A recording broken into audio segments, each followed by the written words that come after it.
Congress party पलायन से त्रस्त है।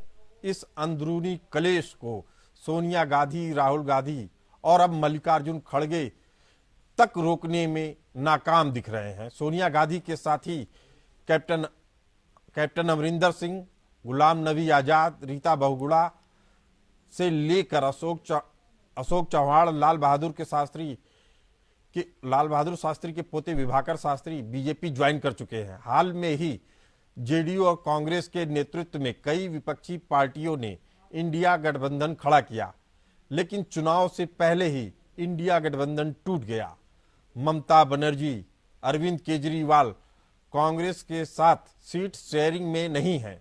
जयंत चौधरी बीजेपी के साथ जा चुके हैं। नीतीश कुमार फिर पलटी मार चुके हैं। शिवसेना और एनसीपी टूट चुकी है। दोनों का नेतृत्व जिनके पास है वो कांग्रेस के खिलाफ हैं। उधर बीजेपी कांग्रेस की नुकसान से फायदा उठा रही है। आज हम कांग्रेस की टूट को समझने की कोशिश करेंगे और ये भी समझेंगे कि कांग्रेस कैसे इस बिखराव को रोक सकती है।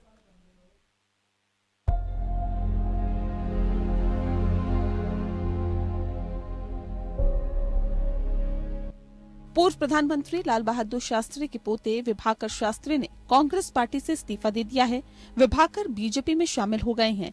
विभाकर शास्त्री ने कहा है कि मुझे लगता है कि प्रधानमंत्री नरेंद्र मोदी के नेतृत्व में मैं लाल बहादुर शास्त्री के जय जवान जय किसान के दृष्टिकोण को और मजबूत करके देश की सेवा कर सकूंगा। विभाकर ने कहा कि इंडिया अलायंस की कोई विचारधारा नहीं है, उनका मकसद बस पीएम को हटाना है। राहुल गांधी को बताना चाहिए कि कांग्रेस की विचारधारा क्या है।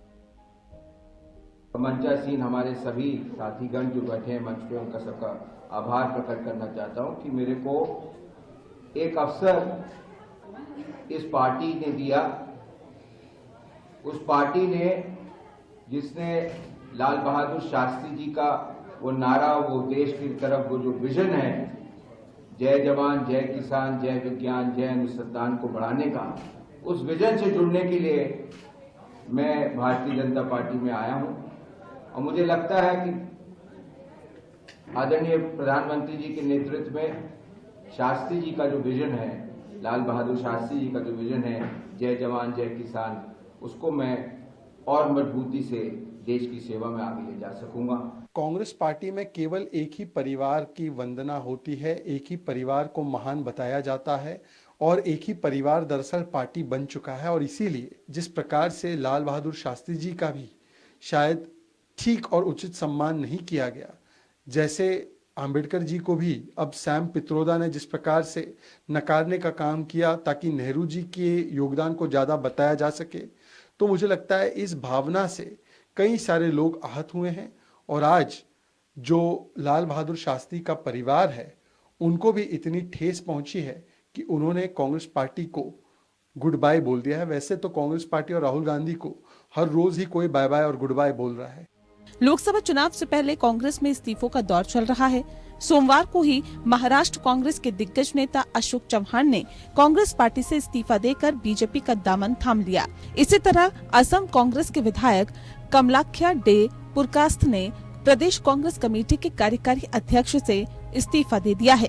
कांग्रेस का बिखराव उस वक्त हो रहा है जब इंडिया अलायंस टूट रहा है। गठबंधन में कई मसलों पर गांठ पड़ी है। नीतीश एनडीए में शामिल हो गए हैं। आम आदमी पार्टी ने कांग्रेस को सीट शेयरिंग में एक सीट देकर उसे धता बता दिया है। बंगाल में ममता अकेला चलना ही पसंद कर रही है। इन हालातों में गठबंधन बिखर गया है। बीजेपी इसे जानती है, इसीलिए प्रधानमंत्री मोदी ने संसद में सीधे तौर पर कांग्रेस पर हमला किया था। सोनिया गांधी अभी भी गांधी परिवार के आस में हैं। सोनिया ने चुनाव को अलविदा करके राज्यसभा का रास्ता अपनाया है। राहुल अमेठी छोड़ चुके हैं। भारत जोड़ो यात्रा से मोदी ब्रिगेड को चुनौती देना चाह रहे हैं, लेकिन कांग्रेस की विडंबना है कि आज ना उसके पास कोई वैकल्पिक विचारधारा है और ना ही वैकल्पिक विजन। पार्टी में अनुशासन की कमी है। नए नेता अभी भी ठौर तलाश रहे हैं, उनकी कोई सुनवाई नहीं है। कुछ इन कारणों से पार्टी में पलायन जोरों पर है। इन हालातों में बीजेपी कांग्रेस मुक्त भारत की मुहिम को सच बनाने में जुटी है। जरूरत है आज कांग्रेस को नए विजन और विचारधारा से जनता के बीच जाने की। Bureau report.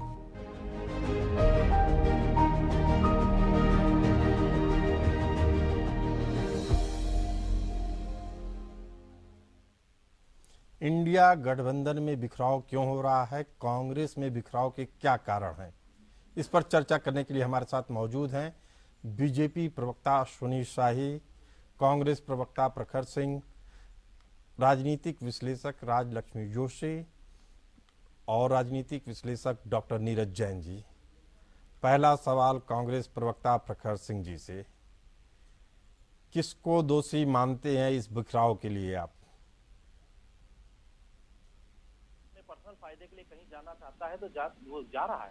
अभी आपने देखा अशोक चौहान जी राज्यसभा सीट के लिए चले गए तो चले गए। कांग्रेस एक विचारधारा है और जो इस विचारधारा को मानता है वो यहाँ पर रहता है। जिसको अपने पर्सनल फायदे के लिए जाना है उसको कौन रोक सकता है? आप खुद देखिए, अभी शास्त्री जी के रिश्तेदार जो बात कर रहे थे, शास्त्री जी जो तो कहते थे जय जवान जय किसान। जवान अग्निवीर योजना से परेशान है और किसान तो आप देखिए, किसान को धरना तक ये सरकार नहीं करने दे रही है, उस पर क्या बोलना है? सवाल यही है प्रखर जी कि अगर आप लाल बहादुर शास्त्री जी को इतना बड़ा नेता मानते हैं तो उनकी उपलब्धियों को अपनी सरकार अपने शासन के दौरान क्यों नहीं लोगों तक बताते हैं कि लाल बहादुर शास्त्री जी का योगदान कितना बड़ा है, भारत रत्न दिया गया जी। इस देश में हर प्रधानमंत्री का अपना योगदान है और हर नेता का अपना योगदान रहा है। अगर मैंने भी बचपन में इतिहास में पढ़ा है शास्त्री जी के बारे में तो कैसे पढ़ लिया? इतिहास बताया नहीं गया होता तो मैं पढ़ता नहीं। पढ़ने पढ़ाने के लिए तो कई तरीके हैं। सुन लीजिए प्रखर जी, अब मेरी बात सुनिए आप।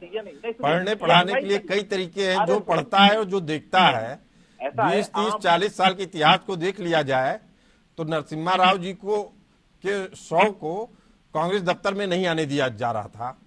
क्या मैसेज गया था? कुछ इसी तरीके की परिस्थितियां होती है जब नरसिम्हा राव के परिवार वाले बीजेपी के पक्ष में बोलना चाहते हैं और विभाकर शास्त्री जैसे नेता चले आते हैं बीजेपी का दामन थामने। तो देखिए, वो अपने पर्सनल फायदे के लिए कोई भी पार्टी ज्वाइन करे, ये उनकी अपनी मानसिकता है। कांग्रेस पार्टी एक सोच है, विचारधारा है जो जवानों के लिए लड़ रही है। आप कह रहे हैं कि कांग्रेस में जो बिखराव आ रहा है वो निजी फायदे के लिए आ रहा है। निजी फायदे के लिए आ रहा। अशोक चौहान जी अभी देखिए राज्यसभा हुए, निजी फायदे के लिए गए। और आप लोग जो गठबंधन बनाए थे वो देश के हित में बनाए थे। जो भी पार्टी, जो भी नेता बेरोजगारी चरम पर है कि नहीं है? नहीं, नेताओं की भी बेरोजगारी चरम पे है भाई। 10 साल से सूना पड़ा हुआ है। अरे मेरी बात सुन लीजिए ना प्रखर जी, हम ये कह रहे हैं बेरोजगारी हर तरफ छाई हुई है, केवल नौकरी के लिए नहीं, राजनीति में भी बेरोजगारी छाई हुई है। अपनी बेरोजगारी दूर करने की जिम्मेदारी नेताओं पे तो है ही, इसीलिए देखिए वो बीजेपी में आ रहे हैं। इस पे कोई बुरा मानने वाली बात नहीं है। नीयत से समझौता। अरे मेरी बात सुन लीजिए प्रखर जी, सवाल तो सुनेंगे तभी आपको जवाब मिलेगा।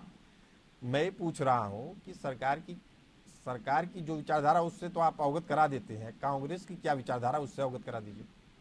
कांग्रेस की विचारधारा है कि ये देश सभी का है, इस देश में सभी धर्म के लोग रहते हैं, खुशहाली से रहते हैं। इस देश में बेरोजगारी कम होनी चाहिए, महंगाई कम होनी चाहिए, आपस में धर्मों को नहीं लड़ना चाहिए, सबको एक साथ रहना चाहिए। सबको एक साथ रहना चाहिए। बड़ी बात कह रहे हैं प्रखर जी, सभी जातियों का हाथ है। प्रखर जी बड़ी बात कह रहे हैं कि इस तरह की विचारधारा बीजेपी में नहीं है। अश्विनी शाही जी, क्या इनकी बात सही है? देखिए, बातें तो हर आदमी सही बोलता है, प्रखर जी अपना बचाव करते हुए कहेंगे, लेकिन मैं तो जो इतिहास बोल रहा है वही बोल रहा हूं कि चाहे सुभाष चंद्र बोस जी हो, जेबी कृपलानी साहब हो, देवराज अरस हो, आज के शरद पवार साहब हो, ममता बनर्जी जी हो, ये सब लोग कांग्रेस से जो है अलग हुए थे। तो क्या उस समय जो है इनकी बड़ी विचारधारा जो है बड़ी बढ़िया थी और सभी नाम जो है सब बड़े थे जो मैंने लिया। अभी कम से कम 50 नाम बचे हैं जिसको मैंने नहीं लिया, समय कम पड़ जाएगा। सबसे ज्यादा बार कांग्रेस जीती। और कांग्रेस में क्या विचारधारा है? कांग्रेस एक गांधी परिवार की प्राइवेट लिमिटेड कंपनी है। आप देखिए, कुत्ते को बिस्किट खिलाने की आदत, किसी को समय न देने की आदत। कई माननीय मुख्यमंत्रियों ने, कई मंत्रियों ने कहा है कि हम लोगों ने समय मांगा, साल भर समय नहीं मिलता है राहुल गांधी जी से मिलने का, सम्मान नहीं होता है। और जब जैसे ही लोग निकल कर जाते हैं एक बयान आ जाता है कांग्रेस की तरफ से, ये तो कूड़ेदान में पड़े हुए थे, ये निष्प्रयोजित थे। लेकिन आज ये बताइए सुनी जी, बड़ा शानदार एक बात कहा है आपने कि बिखराव के क्या कारण आप दिखते हैं? कांग्रेस के बिखराव के क्या कारण दिखते हैं आप? कांग्रेस के बिखराव का कारण जो है, आपने जो कहा मैं वही कहने जा रहा था कि आपने बहुत अच्छी चीज कहा कि राजनीतिक बेरोजगारी जो हो गई है वो राजनीतिक बेरोजगारी, एक ईगो। इसके बाद एक उस बड़ा परिवार सवाल के उठता है पास- बीजेपी के ऊपर भी, अश्विनी जी, जी कि अगर ये बेरोजगारी है तो जिस दिन कांग्रेस सत्ता में जाएगी ये सारे बेरोजगार अपनी फिर बेरोजगारी मिटाने के लिए कांग्रेस में चले जाएंगे, तो ऐसे नेताओं पे आप कितना भरोसा कर पाएंगे? अब वो क्या कल क्या होगा किसने देखा, लेकिन आज जो हो रहा है वो देखिए, वर्तमान देखिए, भविष्य में क्या होगा किसी ने नहीं देखा है। एक कैसे देखा जाएगा, एक डॉक्टर नीरज जी। जैन बताएंगे, राजनीतिक विश्लेषक हैं डॉक्टर नीरज जैन जी। देखिए प्रसून शुक्ला जी, इस बात को आप बहुत विचित्र प्रकार की इस वक्त चल रही है कि अगर हम एक तरफ कहते हैं कि सब ईमानदार हैं तो आखिर दल बदल करके क्यों छोड़ के जा रहे हैं। एक शब्द है कि देखिए, राजनीतिक दलों की कोई नैतिकता नहीं है, कोई ईमानदारी नहीं है, कोई विश्वसनीयता नहीं है, किसी पर नहीं है। दे आर टोटली अपॉर्चुनिस्ट, बहुत अवसरवादी हैं। अच्छा, दूसरी तरफ एक देखिए, हम एक तरफ एक पार्टी पे वंशवाद का आरोप लगाते हैं और दूसरी तरफ अगर ये लाल बहादुर शास्त्री के परपोते चले आ रहे हैं, पोते के बाद परपोते और बेटे, ये वंशवाद नहीं है क्या? हम राजनाथ सिंह के साथ पंकज सिंह और नीरज सिंह चले आ रहे हैं, तो क्या वंशवाद नहीं है क्या? मतलब देखिए, हम किसी भी दूसरे को बहुत अच्छी चीजें कह सकते हैं, लेकिन एक अश्विनी चीज शाही जी वर्तमान से में जो जवाब चल- ले लेते हैं, एक मिनट रुक जाइए। अश्विनी शाही जी, ये वंशवाद नहीं है? नहीं, देखिए, अब मैं डॉक्टर नीरज जैन जी को बड़ी विनम्रता नहीं, से अंतर कहता बता हूं दीजिए कि- बस अश्विनी मैं जी। बता रहा हूँ ना शुक्ला जी, थोड़ा सा धैर्य से सुन लिया कीजिए। शुक्ला जी, हम लोगों को बोलने का मौका दीजिए। जी, अच्छा जी। है, अच्छे प्रस्तोता हैं आप। नीरज जैन साहब को मैं याद दिलाना चाहता हूं, अभी थोड़े दिन पहले माननीय प्रधानमंत्री जी ने बड़े स्पष्ट रूप से सदन में इस बात को बताया कि वंशवाद, हम वहां उसका विरोध नहीं करते हैं। हम ये कहते हैं कि किसी का बेटा हो सकता है, किसी का पोता हो सकता है, मगर उसी बेटे की पार्टी हो, वही राष्ट्रीय अध्यक्ष हो, ये वंशवाद है डॉक्टर साहब। और अखिलेश यादव, लालू यादव, राजलक्ष्मी जी, क्या इस ये परिभाषा को वंशवाद है। स्वीकार किया इसको जा वंशवाद सकता की है? श्रेणी में लिया जा राजनीतिक सकता है। विश्लेषक उन्होंने कहा राजलक्ष्मी था जी, कि माननीय अमित शाह की कोई राजलक्ष्मी पार्टी जी नहीं की है, बात सुन लीजिए, राजनाथ जी अश्विनी की कोई शाही जी। पार्टी नहीं है जी, वो राजलक्ष्मी सदन जी। में कहा था उन्होंने। जी जी नमस्ते प्रसून जी। और देखिए, अभी ऐसा है कि मुझे जो फर्क नजर आ रहा है वो ऐसा है कि भाजपा में कोई गारंटी नहीं है, कोई गारंटी नहीं दे सकता कि कोई किसी का बेटा हो या किसी की बेटी हो या पोता हो, पोती हो या कोई भी नाती हो, वो उसके लिए कोई भी गारंटी नहीं है कि उसको क्या पद मिलेगा या वो कोई पद मिलेगा भी नहीं। ये कोई गारंटी उसमें नहीं मिल सकता है, वो जब तक वो अपने आप को सिद्ध नहीं कर सकते। तो ये एक फिल्टर होता है भाजपा में जो कांग्रेस में नहीं नजर आता। अगर आप किसी के बेटे हैं, अगर आप गांधी परिवार के बेटे हैं, तो आपके लिए वो फिल्टर है ही प्रखर जी, नहीं। आपकी बात का जवाब देना चाहते हैं राजलक्ष्मी जी। सुनिए प्रखर जी क्या कह रहे हैं। जी प्रखर जी। नहीं कर पाए, ऐसा है, देखिए, आपके लिए वो पद है। तरीके से ये लोग बात करते हैं, वंशवाद की बातें करते हैं। प्रधानमंत्री जी ने स्वयं वंशवाद की बात पार्लियामेंट में करी थी, अपने पार्टी के वंशवाद को भूल जाते हैं।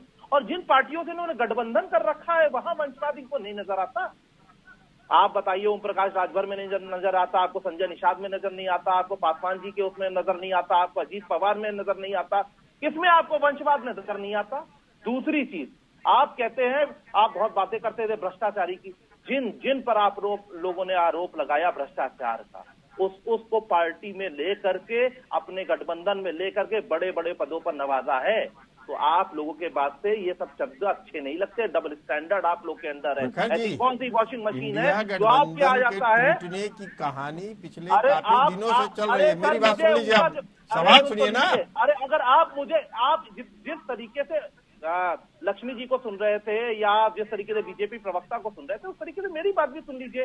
आप रिकॉर्डिंग देख लीजिए, अभी तक सबसे ज्यादा आप ही ने अपनी बात रखी है नहीं तो प्रखर जी। सबसे ज्यादा जब आरोप मुझ पर लगे, मेरी पार्टी पर लगेंगे, तो जवाब तो सबसे ज्यादा मैं ही दूंगा। जी जी, तो वही आपसे जवाब देने के लिए पूछ रहा हूँ। अब सुन लीजिए, सुन लीजिए मेरी बात। अब आप मेरी बात सुनिए, आप मेरा सवाल सुनिए फिर जवाब दीजिए। तमाम दिनों, कई 10-15 दिन से आप भी मेरे डिबेट में कई बार बैठे हैं। आप कह रहे थे इंडिया गठबंधन एक है, कांग्रेस का कोई नेता नहीं जा रहा है। इसके लिए कई बार आपने बहस भी की, सारे प्रवक्ता मिल गए आपके इंडिया गठबंधन के, कहे नहीं एक है, लेकिन एक एक करके सारी पार्टियां छोड़ के चली गई। ऐसे में आपको क्या मंथन नहीं करना चाहिए कि इस बिखराव का कारण क्या है, क्यों ऐसा बिखराव हो रहा है? राजनीतिक प्रतिबद्धता नहीं है, तो उसके पीछे क्या कारण है? देखिए, नीतीश जी के लिए अमित शाह जी बोलते थे कि दरवाजे बंद हैं। उनके प्रदेश अध्यक्ष साफा बांध के पहने हुए थे कि जब तक मैं साफा तब तक नहीं उतारूंगा जब तक ये हटेंगे नहीं। और आज उन्हीं की पार्टी में प्रखर जी, दिक्कत ये है कि आप अपने दल के बारे में नहीं बता रहे हैं। हम आपके दल के बारे में पूछ रहे हैं, बीजेपी को छोड़ दीजिए। हम केवल प्रखर जी आपके कांग्रेस के बारे में पूछना चाह रहे हैं कि क्या आपके यहाँ चिंतन मनन या मंथन हो रहा है? प्रसून जी सुनिए, तो आपने सवाल पूछा, अब जवाब सुनिए उसका। अब आपको अच्छा लगे नहीं अच्छा लगे ये एक अलग चीज है, मगर जवाब तो आपको सुनना पड़ेगा ना। मुद्दे पे रहेंगे तो हमें बिल्कुल अच्छा लगेगा। प्रखर जी सुन तो लीजिए ना, आपने कहा गठबंधन के लोग गए, भाई नीतीश जी तो खुद बोलते थे, अब वो फिर बोल रहे हैं कब पलट जाएंगे कब नहीं जाएंगे। दूसरी चीज, दूसरे गए, वो खुद बोलते थे मैं कोई चमन्नी थोड़ी हूं, किसान नेता की बात करते हैं। उसके बाद किसान आज यहाँ पर धरना देने के लिए जा रहा है। एक बेसिक सा राइट है आदमी का, अगर सरकार से कोई चीज पसंद नहीं आ रही है, सरकार से कोई मांग रखेगा व्यक्ति, तो वो धरना देने का अधिकार है। राजलक्ष्मी जी मुस्कुरा रही है, कुछ कहना चाहती है। राजलक्ष्मी जी की बात सुन लीजिए आप। धरना देने दे रहे हैं आप लोग, तब क्या हो गया जो पार्टियां गई? राजलक्ष्मी जी की बात तो सुन लीजिए, जवाब दीजिएगा। प्रखर जी आज पूरे 1 घंटे आप ही की है, पूरा 1 घंटा आप ही है। सारे जवाब दूंगा आपको, हर चीज के जवाब। राजलक्ष्मी जी बताइए। जी, सबसे पहले उन्होंने नीतीश कुमार जी के बारे में कहा। नीतीश कुमार जी खुद चाहते थे कि वो पूरा इंडिया अलायंस बने, वो वही तो पूरे संचालक थे उसका पूरे गठबंधन का। लेकिन देखिए क्या हो रहा था, उसमें कोई भी सीट शेयरिंग के लिए न क्लैरिटी थी, उसमें कोई भी एक राज्य में भी वो ठीक से बन नहीं रहा था कहीं पे भी।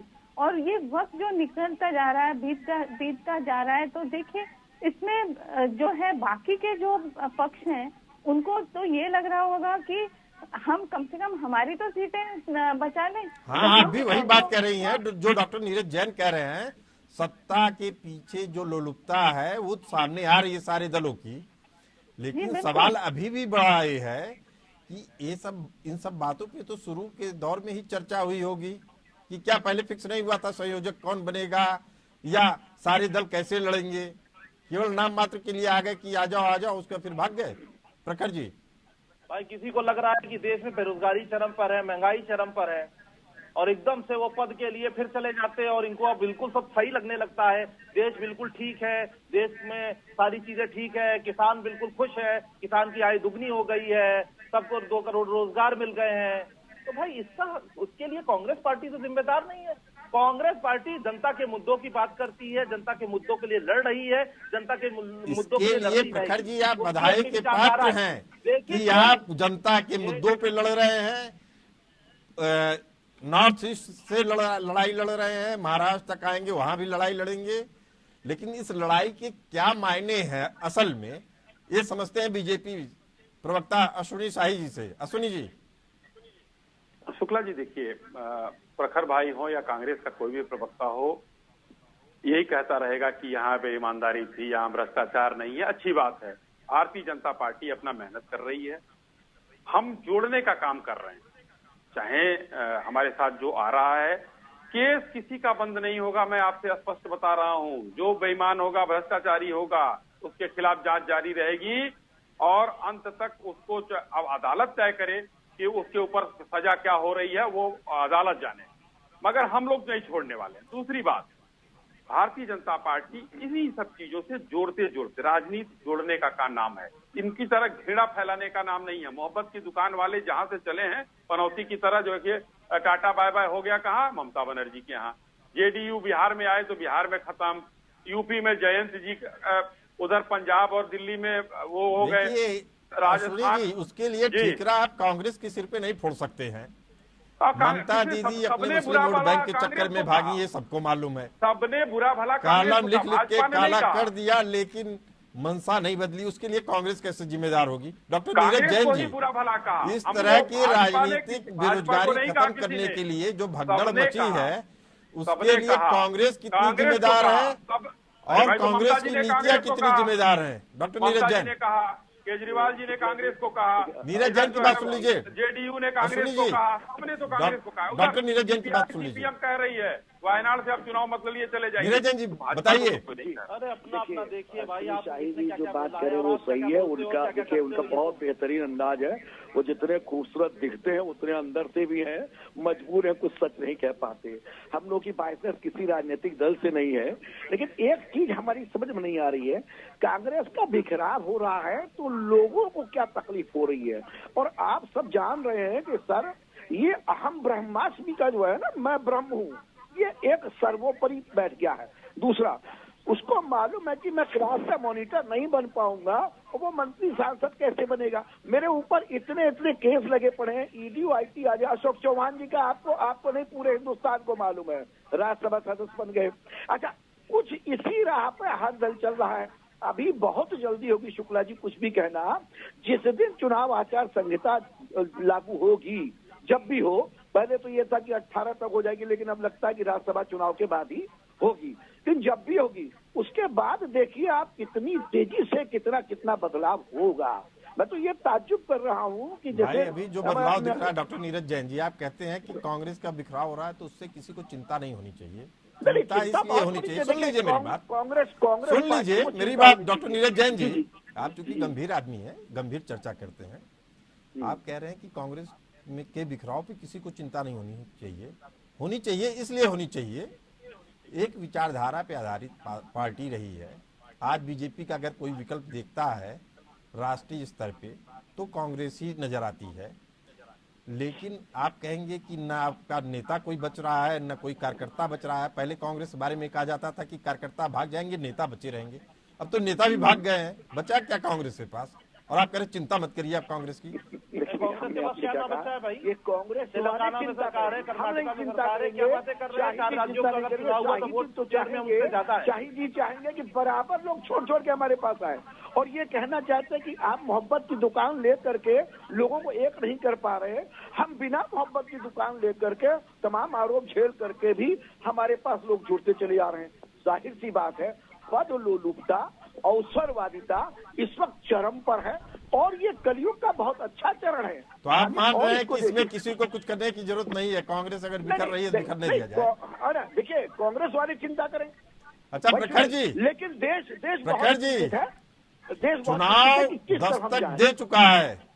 आपकी क्या रणनीति है इस बिखराव को रोकने के लिए, नेताओं पे पकड़ बनाए रखने के लिए? अरे किसी एक नेता के जाने से ना पार्टी बनती है ना बिगड़ती है। दूसरी चीज, कोई अपने पर्सनल फायदे के लिए जाता है तो दर्जन भर नेता निकल गए, जो मुख्यमंत्री था वो निकल गया। आपको कह रहे हैं कोई चिंता ही नहीं है। वोट जनता देती है, किसी एक नेता से नहीं मिलता। जनता पार्टी को वोट देती है, और पार्टी के उससे सब लोग बने हैं। अगर आप बताइए, पार्टी ने इन सब लोगों के लिए बहुत कुछ किया है। दूसरी चीज, कर्नाटका में हम जीते, तेलंगाना में हम जीते, 4 राज्यों के चुनाव में हम बीजेपी से ज्यादा वोट शेयर है हमारा। हिमाचल में हमारी सरकार है, साउथ में बीजेपी नहीं है। सवाल आप कांग्रेस से पूछते हैं, बीजेपी से पूछिए कि इंडिया गठबंधन के कितने लोगों को कितनी सीटें आप देने जा रहे हैं।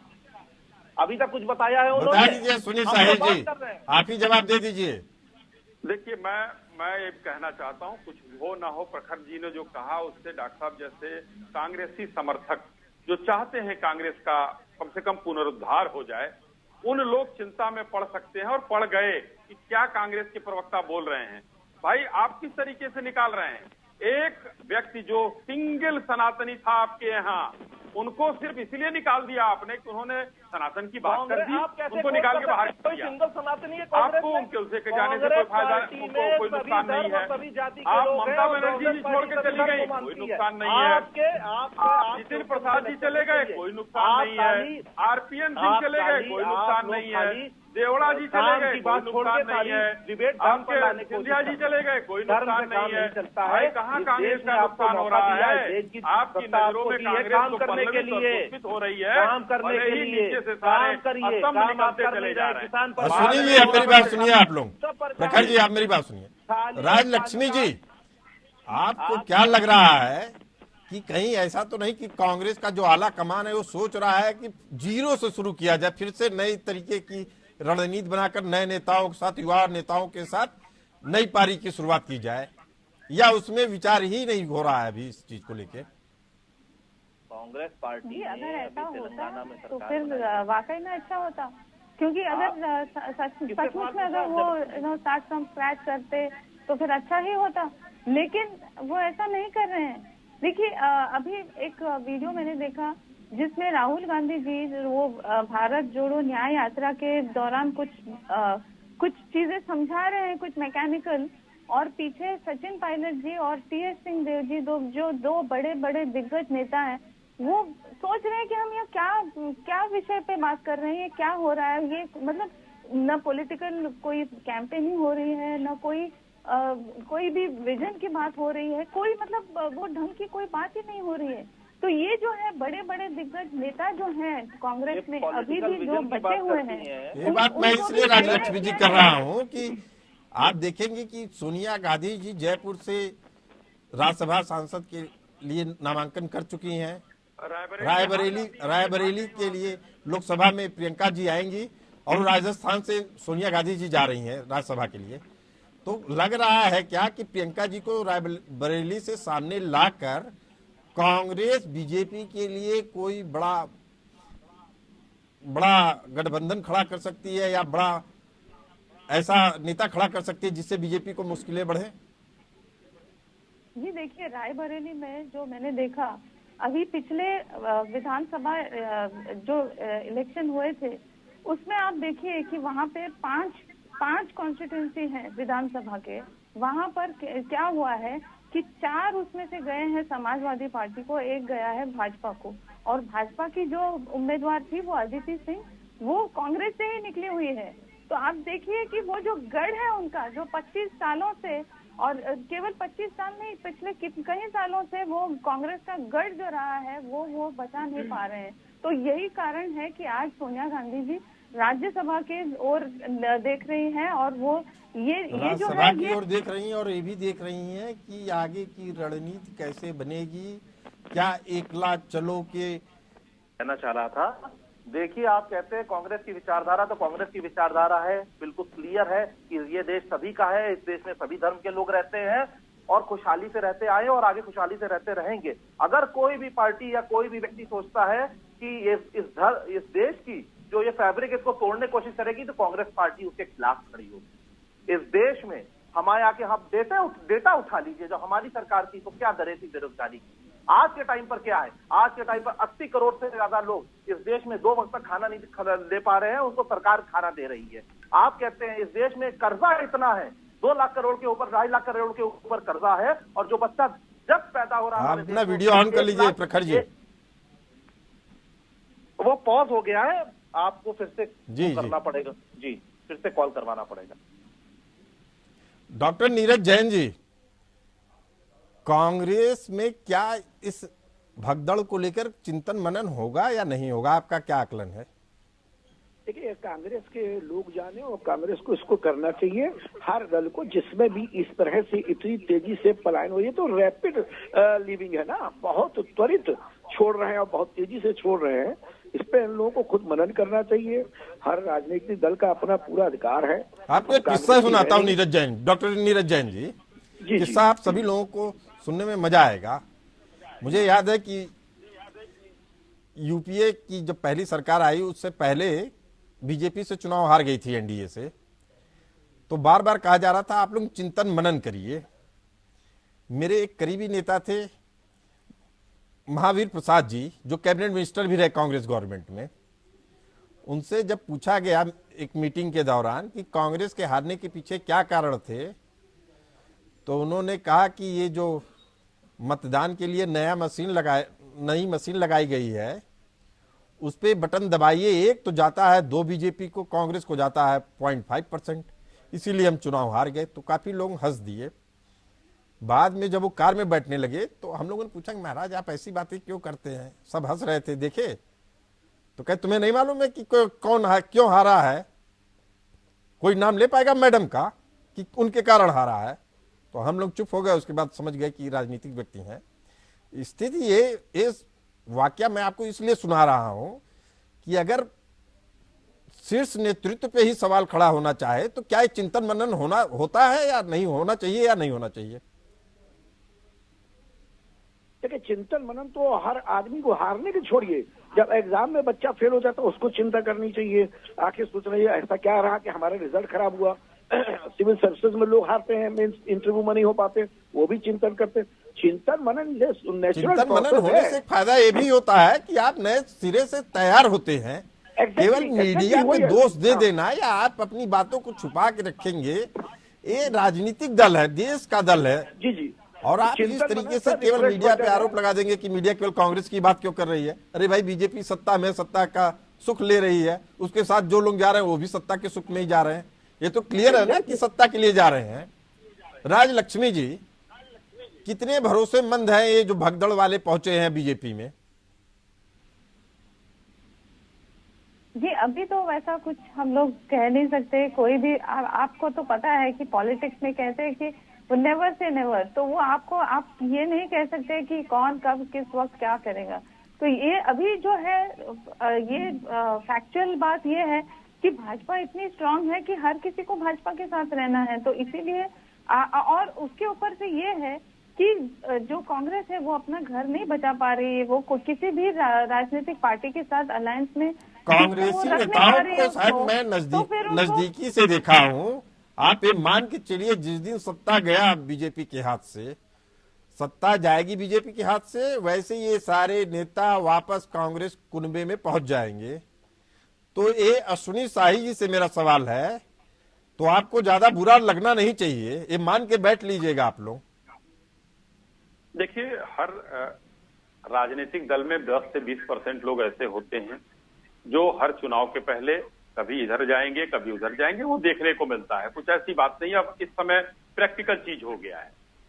तो अभी चुनाव अभी आएगा, जैसे डॉक्टर नीरज जैन ने कहा कि अभी चुनाव आने दीजिए, देखिए किस तरीके से क्या होता है। तो दोनों तरफ से होता है। प्रखर जी, आपकी बात को कुछ लोग इधर जाएंगे, दोहरा रहे हैं, कह रहे हैं, अश्विनी शाही जी भी यही बात कह रहे हैं कि 10 से 20% लोग इधर उधर जाते हैं। शुक्ला जी, लेकिन दिक्कत यह है कि दल भी चले जा रहे हैं, कई दल भी जो आपके साथ थे इंडिया गठबंधन के। शुक्ला जी, मैं अपनी बात पूरी करूं या शांत रहूं? नहीं, बताइए जी, मार्गदर्शन चाहता हूं। नहीं, बताइए 10 सेकंड अगर बात नहीं होगी तो बात कैसे आएगी? यहाँ हम लोग परिचर्चा की बात कर रहे हैं, आपके कई सवाल ऐसे हैं जो अनुत्तरित रह जाते हैं। थोड़ा सा निवेदन करूंगा कि थोड़ा हमारी भी सुन लीजिए। जी। देखिए, कांग्रेस में आपने अभी चिंतन की बात की, एक सूरजकुंड में चिंतन शिविर हुआ, जयपुर में चिंतन शिविर हुआ, चिंतन हुआ, मनन हुआ, उत्खनन हुआ। उसमें एक चिंता प्रकट हुई। चिंता मिला कौन? राहुल गांधी जी के नाम का। वो चिंता मिले कि इनको कैसे लॉन्च किया जाए। तो आज पूरी कांग्रेस पार्टी उनको लॉन्च करने के चक्कर में पिछले विगत 5-7 सालों से लगी हुई है, 8 सालों से। क्योंकि कांग्रेस ही ऐसी पार्टी है कि जहाज उड़ाते हुए पायलट साहब आते हैं और देश के प्रधानमंत्री बन जाते हैं। कोई घूमता हुआ आता है, कांग्रेस का उपाध्यक्ष बन जाता है, अध्यक्ष बन जाता है। तो कांग्रेस को चिंता करना पड़ेगा। और कांग्रेस में जो विद्वान विदुषी वो राजनेता होंगे, वो शरद पवार होंगे, वो ममता बनर्जी होंगे, वो जेबी कृपलानी होंगे, वो सुभाष चंद्र बोस होंगे, वो बीपी सिंह होंगे। यानी जिनको दरकिनार कर दिया जाएगा वही चिंतक होंगे। प्रखर जी,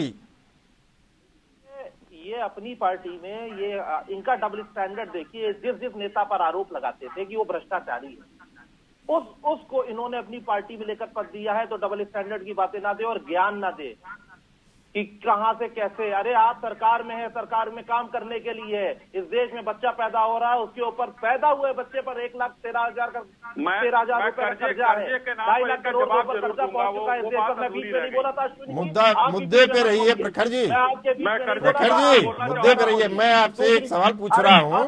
प्रसून जी, आप मेरी बात नहीं पूरी होने देते हैं।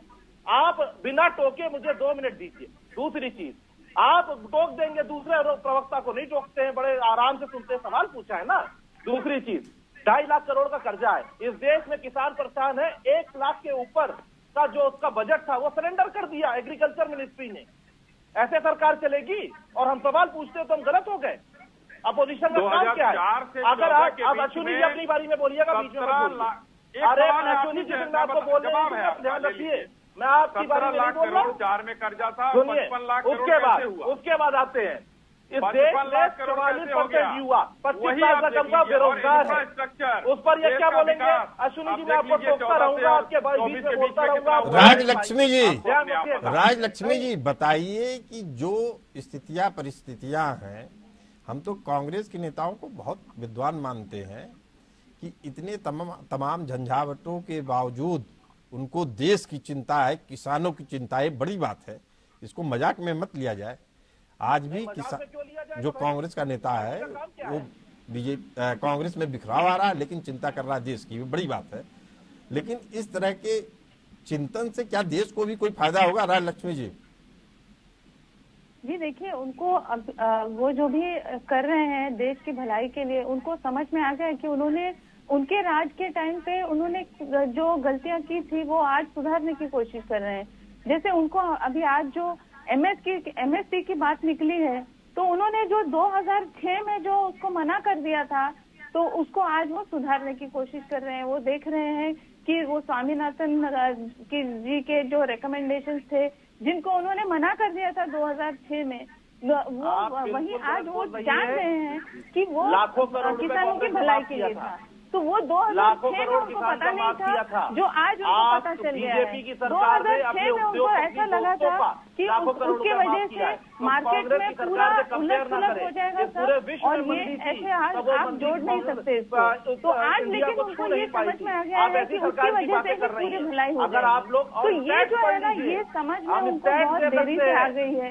तो ये चीजें जो है वो देश की भलाई के लिए कर रही है सब।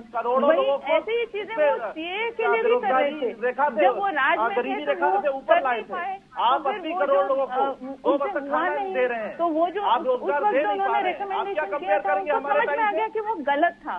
तो इसीलिए जब भाजपा ने उसको रेकमेंड किया, जब भाजपा उसको लेकर आई, तो वो कहने लगे कि नहीं, हम सीए के खिलाफ है। तो ये जो है वो जो कांग्रेस जो है वो करीब 10 या 20 साल बाद समझ जाती है चीजों को, जो वो जब राज में होती है। डॉक्टर नीरज जैन जी,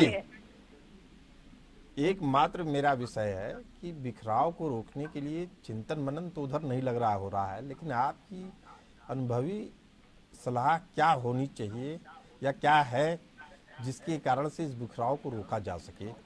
मैं आपको कुछ ऑप्शन देता हूं। क्या ये वैचारिक स्तर पे होना चाहिए? दूसरा, क्या ये संगठनात्मक तौर पे होना चाहिए, जैसे कांग्रेस सेवा दल है वहां के कार्यकर्ताओं को आगे लाके बढ़ाया जाए? जी, जो जैसे आप ये बताए ना, अपने जो ग्रास रूट लेवल के इनके वर्कर्स हैं, उनके साथ बैठ करके चिंतन मनन करें, उनसे बात करें। दूसरी चीज ये है, कांग्रेस अपने आप में सोचे ना कि कैसे हम इस चीज को रिवाइव कर पाएंगे, किसी चीज को हम रोकेंगे कैसे। देखिए, पलायन होना बढ़ते कदम को एक कदम नहीं 10 कदम पीछे खींचता है, इसमें कोई दो राय नहीं है। लेकिन फिर भी हताश और निराश होकर बैठने से कोई काम नहीं चलना है, तभी आगे चल रहे हैं, है ना। इनको चिंतन मनन करने की आवश्यकता बहुत है। और दूसरा, अपने सारे कार्यकर्ताओं को जब ये इम्पोर्टेंस देना ज्यादा शुरू कर देंगे तब होगा, और अपने पुराने कार्यकर्ताओं को हम नजरअंदाज करें। और नए सवाल यही है कि कांग्रेस के पास भी विकल्प ज्यादा नहीं बचे हैं। कारण क्या है आप समझिए, उनके तमाम ऐसे नेता जो अभी चुनाव हार चुके थे, जिसमें आरपीएन सिंह को लिया जा सकता है, मुरली देवड़ा को लिया जा सकता है, अशोक चौहान को लिया जा सकता है, तमाम ऐसे लोग, इनको लग रहा है कि अगला चुनाव इनके लिए बहुत भारी पड़ने वाला है। तो पुराने कार्यकर्ता हैं, लेकिन इनमें अब वो दमखम नहीं बचा है। और उनका ये कहना है कि वैचारिक स्तर पे कांग्रेस कोई भी मशक्कत नहीं कर रही है। राजलक्ष्मी जी, इस बात से आप एग्री हैं हमारे? जी बिल्कुल। और देखिए, आज एक जो आपने बात कही थी कि सोनिया गांधी जी जो अभी आज राज्यसभा की ओर जा रही हैं, तो वो जो है ना, वो सबसे बड़ा जो मुझे लगता है कि वो अपने ही पार्टी के खिलाफ वाला स्टेप है। क्योंकि देखिए, ये ऐसा हो गया कि पूरा हथियार ही डाल दिया इन्होंने। जैसे पूरे आप नहीं, इसको इस तरीके से लीजिए। सुनिए राजलक्ष्मी जी, इस पे मैं आपसे सहमत नहीं हूँ। इसको आप इस तरीके से देखिए कि इन्होंने प्रियंका गांधी को मौका दिया। प्रखर जी, मैं क्या सही बोल रहा हूँ? नहीं, देखिए ऐसा है, एक नेता कोविड के बाद बहुत सारे सबके परिवार में कुछ ना कुछ आया है। अगर कॉन्स्टिट्यूएंसी में लगातार दौरा जो नहीं कर पा रहे थे, इस कारण से वो राज्यसभा जा रहे। दूसरी चीज, कौन आएगा कौन नहीं आएगा रायबरेली जो पार्टी की सीडब्ल्यूजी की बैठक में तय होगा। तीसरी चीज, आप देखिए, जो कोई भी व्यक्ति, कोई भी पॉलिटिकल पार्टी अपने मुद्दों से बनती है और नेता जनता बनाती है। मुद्दे उठाने की बात है, और कांग्रेस पार्टी मुद्दे उठाती है, जनता के मुद्दे उठाती है। और कांग्रेस पार्टी की गवर्नमेंट जो हमारी 4 से 14 तक थी, उससे अगर कंपेयर कर रहेंगे इस देखिए, आपका आला कमान मुद्दे उठा रहा है, इससे किसी को इनकार नहीं है, अरे जब लेकिन कुछ चेहरे ऐसे होने चाहिए ना जिनके नाम पे आप अपनी दावेदारी ठोकेंगे। अरे प्रसून जी, अगर डिबेट आप कांग्रेस टूट रही पर कराएंगे तो मैं जवाब दूंगा, जब आप डिबेट कराएंगे बेरोजगारी पर, महंगाई पर, तो भी हम करेंगे। मीडिया का काम है डिबेट कराना, जब आप सही मुद्दों पर डिबेट कराएंगे। हमारा तो काम मीडिया का काम है आईना दिखाना। सुनिए आप प्रखर जी, मीडिया का काम है आईना दिखाना। अगर आपको देखना है तो देख लीजिए। नहीं, मीडिया का काम है, मैं मीडिया पर क्वेश्चन नहीं कर रहा, मैं डिबेट कभी उस पर भी कराइए, और मैं आऊंगा और बैठूंगा। अरे आपके साथ कितनी बार डिबेट पे जुड़े थे, आप तो कह रहे थे इंडिया गठबंधन नहीं टूटेगा, आप हमारे ऊपर नाराज हो रहे थे। नहीं, आपकी उस समय बातों से 10 दिन पहले की बात है, लग रहा था कि मैं ही प्रवक्ता हो जाऊं बीजेपी का। नहीं, मैं बिल्कुल आपको बता दे रहा हूँ, क्या ममता बनर्जी बीजेपी के साथ चली गई? कोई नहीं गई, ना आम आदमी पार्टी बीजेपी के साथ गई। ये विचारधारा की लड़ाई है, जो भी महंगाई बेरोजगारी समझता है वो यहाँ पर है, वो लड़ा। अरे सारे भ्रष्टाचारी और हम लड़ रहे हैं। सुनी जी, कह रहे हैं अभी भी पार्टियां हैं हमारे साथ। भ्रष्टाचार की लड़ाई की बात करती थी, जिस भारतीय जनता पार्टी ने आरोप लगाया है, वो नहीं पाएंगे और इनके बड़े नेताओं ने आरोप लगाया है। ने बोला था, और नरेंद्र मोदी जी ने बोला था कि भ्रष्टाचारी है। अगर इतने बड़े नेता अगर आरोप लगाकर अपने यहाँ मंत्री बना दे तो ये सोचने का विषय है, ये सोचने का विषय है। ये डबल स्टैंडर्ड ये कुछ और बोलते हैं, इनके पास एक तरफ आरोप लगाओ। देखिए सुनी जी, एक चीज सुनिए मेरी बात आप सुनिए जी, इतना तो मानेंगे कि आज भी आपके सामने अगर कोई पार्टी खड़ी है तो कांग्रेस ही खड़ी है, और एक स्टेट में नहीं पूरे देश में लोग आज भी, हो सकता है राज्य 1-2 राज्यों की बात छोड़ दी जाए तो पूरे देश में एक मैसेज है कि बीजेपी के खिलाफ कांग्रेस खड़ी है। वैचारिक स्तर पे कुछ मशक्कत करनी बाकी है, लेकिन अभी भी आपके लिए बड़ी चुनौती कांग्रेस ही है, इसीलिए आप उनके हारे हुए नेताओं को भी अपने यहाँ शामिल करके टिकट दे रहे हैं राज्यसभा का और बाकी जगहों का। इससे क्या लगता है कि आप कांग्रेस को अपना मुख्य प्रतिद्वंदी मानते हैं या नहीं मानते हैं? हमारे लिए सभी प्रतिद्वंदी हैं हमारे, जो हमारे विरोध में खड़ा है, चाहे वो कांग्रेस हो या राज्य के क्षेत्रीय दल। हम जो है अपने कुनबे को कैसे बढ़ाना है, हमको भारतीय जनता पार्टी के कुनबे को बढ़ाना है। भारतीय जनता पार्टी इस देश से कांग्रेस के 56 साल के उस कुशासन की चीजों को मिटाना चाहती है, दूर करना चाहती है, जो विसंगति है। अच्छे काम है, बहुत बढ़िया है, अच्छी चीज है, स्वागत है उसका, लेकिन जो विसंगति है उसको मिटाना चाहते हैं। और कांग्रेस अगर खत्म हो रही है, अपने कर्मों से हो रही है। अच्छा प्रखर जी की बात सुन लीजिए। प्रखर जी प्रखर जी तो बीच में बोलने के आदी है, कहाँ प्रखर जी की लगाया उस नेता को इन्होंने लिया। ये कहते थे कि किसान की आय दुगनी होगी, आज किसान को धरना तक नहीं देने दे रहे हैं। एमएसपी की बात छोड़ दीजिए। अरे भाई, तो आप स्वामीनाथन आयोग की रिपोर्ट मान लिए होते, 2006 में लागू हुआ था, मान लिए होते, आपने तो मना कर दिया। आपने कहा कि हम आरसी नहीं कटवाएंगे, किसान का कर्जा माफ करेंगे। हनुमानगढ़ में आरसी कटवा दिया आपने, राजस्थान में लाठियों से पिटवाया किसानों को, इसलिए आप साथ हैं। अरे जिस दिन से किसान आए हैं, आप लोगों की आंखों में चमक आ गई, साम दाम दंड भेद सब अपना लिया, कुछ नहीं हो पाया भाजपा का। अब ये किसान आए हैं, इन्हीं की आड़ में चुप जाओ, वो भी नहीं चलेगा। किसान हमारे अन्नदाता थे, हैं, उनको हम अपने हिसाब से उनसे वार्ता करके सब कुछ ठीक कर लेंगे। आप लोग अपना देखिए, चुनाव लड़ने के योग्य सोनिया जी नहीं है। राहुल गांधी जी उत्तर प्रदेश से भाग गए, कौन आएगा? लड़की हूँ, लड़ सकती हूँ का नारा आप देते हैं उत्तर प्रदेश में, उत्तराखंड में जाकर भूल जाते हैं, आप जाकर पंजाब में भूल जाते हैं। राजनीतिक पर्यटन पर आती है आपकी प्रियंका गांधी जी। पूरे देश की राजनीतिक दलों ने आपको इस समय जो है निकाल कर किनारे रख दिया है, आपको कोई गंभीरता से ले नहीं रहा है। राहुल गांधी डॉक्टर नीरज जैन जी अप्रासंगिक हो चुके हैं, क्या करेंगे? मुर्गा लड़ाई का कोई मायने नहीं निकलेगा, लेकिन हम लोग इतने इस चर्चा में से एक बात तो साफ है, जो आप बड़ी बात कर रहे हैं। सुनी जी, मेरी बात सुन लीजिए। आज आपका दिन नहीं है, सुनी जी, आज आपका दिन नहीं है, आज प्रखर जी का दिन है। चलिए जिंदाबाद। मेरी बात सुन लीजिए। जिंदाबाद था, है और रहेगा कांग्रेस पार्टी। वो दिख रहा डॉक्टर नीरज जैन जी, जी एक सार्थक चर्चा होती है।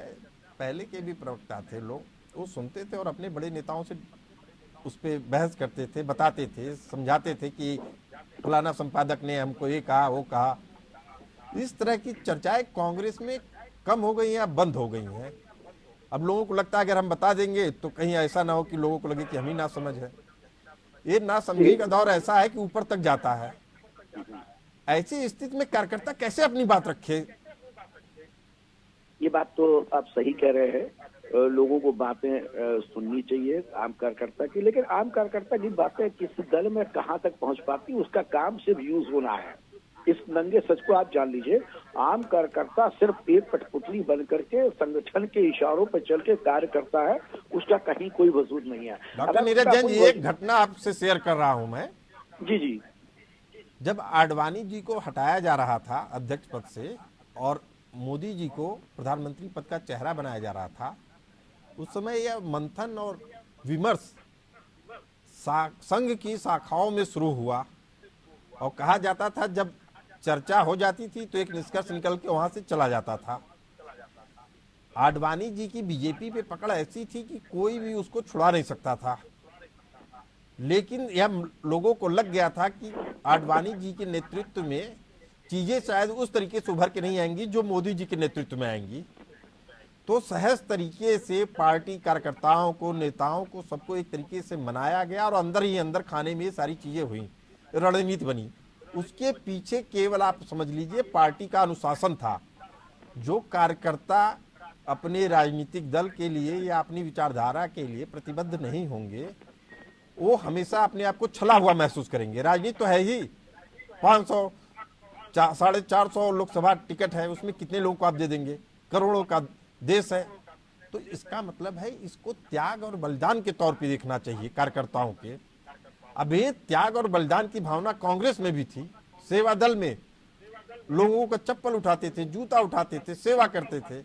आज वो नेपथ्य में चला गया संगठन। तो देखिए ऐसा है आपको कि बढ़ते युग के साथ लोगों के विचार बदल गए।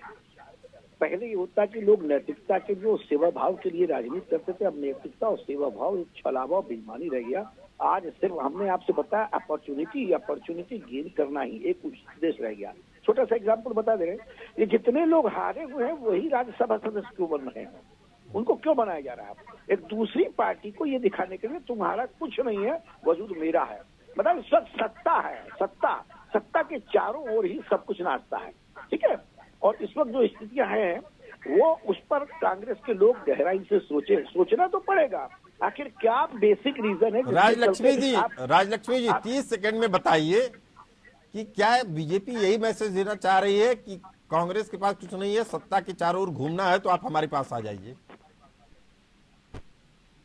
जी ऐसा मुझे नहीं लगता। मुझे थोड़ा सा अलग लग रहा है इसमें कि देखिए, अगर ये जो भी उनकी जो मैनिफेस्टो में जो भी चीजें हैं, जैसे बड़ी चीजें थी बीजेपी के मैनिफेस्टो में, जैसे राम मंदिर था, आर्टिकल 370 था, यूनिफॉर्म सिविल कोड, ये सब बड़े मतलब ऐसे निर्णय हैं जो आप बहुत बड़ी बात कह रही है राजलक्ष्मी जी। आप कह रही हैं कि बीजेपी अपने वैचारिक प्रतिबद्धताओं के कारण आगे बढ़ रही है। प्रखर जी, आप इससे इत्तेफाक रखते हैं या नहीं? 30 सेकंड में।